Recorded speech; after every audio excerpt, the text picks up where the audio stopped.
Hello YouTube, it is a chilly day. I have the wood stove going. I've got some scrap wood, brush, whatever I could find. We're going to make a nice ring out of this. See what it almost meets? That's about where we'll cut it. See that? And to get the bend out of it, if you look, where would you heat it? I'm going to heat it right about right here with the torch. And I'm going to have it in a vise and twist it around. So it'd be MIG welded. I don't know what the strength will be, so it'd be used at your own risk if you're going to pull a lot of weight and use this for some kind of pulling or lifting. This is a front one. It's not a whole lot more in diameter of material, but it is a lot bigger. See where it started getting bigger and bigger? This is probably one end of it. Yeah, see, that's a factory end. So see where it got bigger. We won't tackle that one today. We're going to work on this. And we don't know what we're going to do. We may add some pieces of this, make a neat design. We want to get the ring first, then we'll decide whether it's good enough to make what I want to make out of it. Otherwise, it'll just be a plain old ring. But at least you'll see how I did it. So, off to cut this, we're going to cut it a little bit longer than we need to. So when we bend it down, we can always cut a little more off. So don't get carried away and cut it too short, because there's no way I'm going to heat this and curve this in there.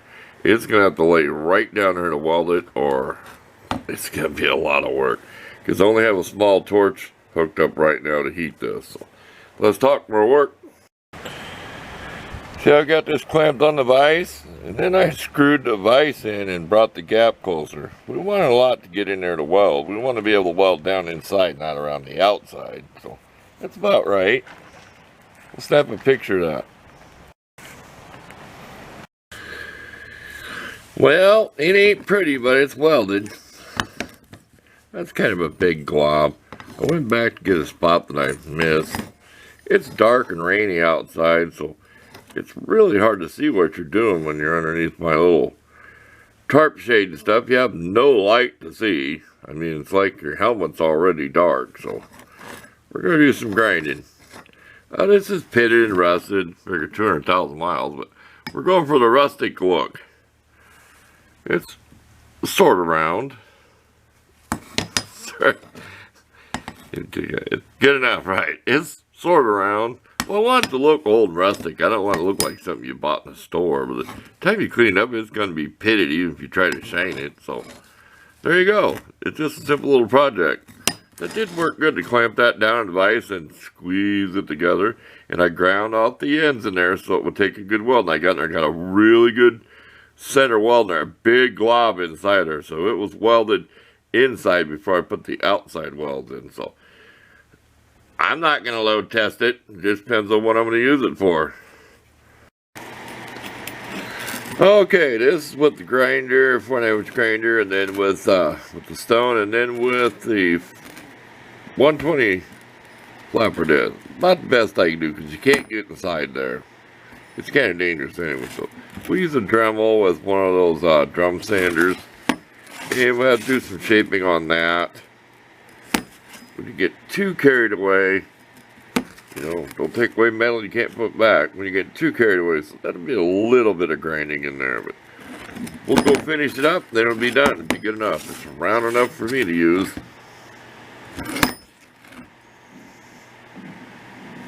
There you go. I haven't even measured the diameter yet. I'll tell you that at the end, or it'll be in the description. Well, what do you think? We got a different bulb up here. Just so I remember, it's one of them GE stick bulbs. It's not. Here, get up here. I hope I don't blow it out. See how it's shaped? I bought them several years back. Now they're $5, $6 a piece. I bought them for like $6 or $5 one time at a Sam's Club. Anyway, stay on topic.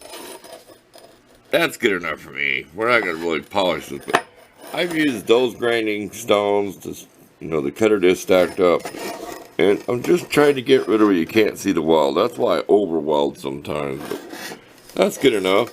That's the only way to get the rust out of here, because the flapper disc can do the outside. I'm not sticking it down in a hole, the flapper disc. Okay, we're going to use the drum sander. then we will be back and we will be done with this episode. You can do this. Well, we're done. So it's not perfectly round.